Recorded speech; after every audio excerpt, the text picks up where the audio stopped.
Today, let us try to see some important concept in the rotational dynamics, where the work done formulas and kinetic energy calculations, etc. will be done. Okay, let us see one by one. Now, in the rotation dynamics, the first formula is nothing but work done W is equal to tau into d theta. To get the total work done, we can use integration of Fr into sin theta d theta. We can write down.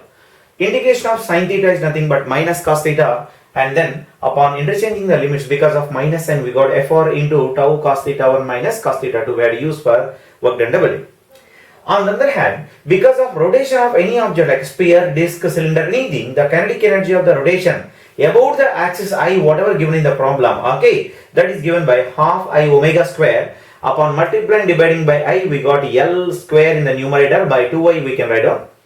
And sometimes it is necessary to use change in kinetic energy, nothing but work done. So in this particular problem, they will try to ask you what are the final number of rotations or frequencies. They will try to ask you, or initial frequency they can ask by giving the work done.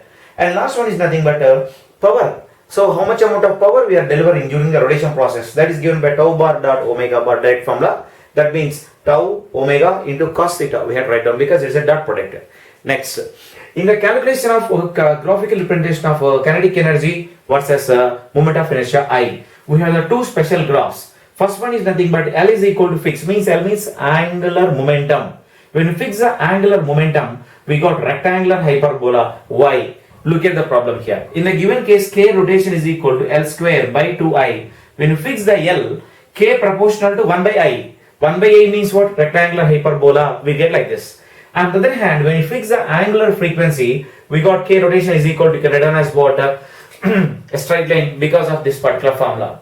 And we can also write down one more formula here. 1 by 2 into I into omega is nothing but L, we can write down into omega. Sometimes in the examination, angular momentum and angular velocity both are given to you. Then upon multiplying by this particular case, you will get what? Kinetic energy of the system. So these are the important formulas you have to fix before going to examination for the rotational dynamics. Thank you. The next important task in the rotating motion is nothing but rolling motion. So this is one of the important point of view in the JEE mains corner compared to the tough NEET examination. Let us see in short rolling motion. Now, let us see the important points in the rolling motion. Let us see. The first one is nothing but, during the rolling motion, one should know that this is the combination of rotatory motion followed by translatory motion. Means, when you imagine an object, it may be a sphere, disc, cylinder, any kind of object, it is undergone what? Rotation. And as well as, this is rotating means what? Angular velocity is nothing but omega. And the center of mass of system are also moving with some speed of v. Then in such a case, let the axis is moving with v0 speed, and velocity of the particle relative to stationary frame. Relative to stationary frame means what? A person who is at the ground, okay, he can observe that this particular system contains two velocities. The resultant will be the velocity of the system, which is called for rolling motion. Now in the examination, we need to take care of what? Pure roll. What is meaning of pure roll? Pure roll means at the surface of the contact. So this is the surface of the contact. What happened? Relative velocity becomes 0. Relative velocity means what, Anna? The relative velocity means the velocity between tangential speed and as well as rotational speed. Let us see one by one what is happening here.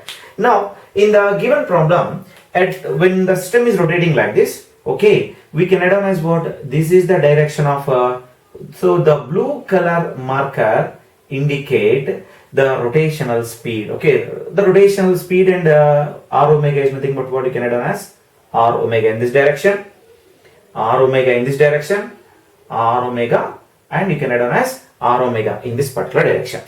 But the center of mass of the system has moved with the speed v. Therefore, here it is overlapping with v. We can write down here. You can write down as v, and here as it is already there direction v. Now at the point of contact, we got the value of v. So therefore, at the point of contact P, relative velocity, that means we can write down as what? Velocity at Vp must be 0. That means you can write down as what? V must be is equal to r omega. That's why this condition is called what? No slip condition. That particular symbol is called no slip. No slip means what? Pure roll motion. Next one. In some cases, what will happen, sometimes, because of the friction between them, it is possibility have a backward slip and as well as forward slip of object. What is meaning of slip here? Slip means if the speed of the center of mass it is less than that of the tangential speed, r omega, then in such a case it is called as backward slip, and in this case we have forward slip. Means what? If the speed of a center of mass is advancing with more speed compared to that of r omega, then it is called as forward slip. Why the forward slip and backward slips are exist for the rolling motion? Please wait up to the next video. Next, when you consider the calculation part, examination they will try to ask you at the velocity, so velocity at the point of location P. Suppose when you consider a moving frame, stationary frame means earth is nothing but stationary frame. In a stationary frame, at the point of contact we have 0, we can write down like this, both are opposite, therefore V is equal to r omega, we can write down here. Suppose it is a moving platform is given. Example, railway wagon is going on, where you observe that some cylindrical object is allowed to roll over the moving wagon. In such a case, you can write down as velocity at the point of contact is given by V, velocity of center of mass, plus tangential speed. According to vector addition only you have to give the final answer. Whereas in calculation of acceleration of system, you have to take care what? Acceleration of center of mass, tangential acceleration, including what acceleration because of the centripetal, so towards the center, one more acceleration also there. These are the things you have to be taken while considering the rolling motion of system. Thank you. Please subscribe my channel for further updates. Jai Hind.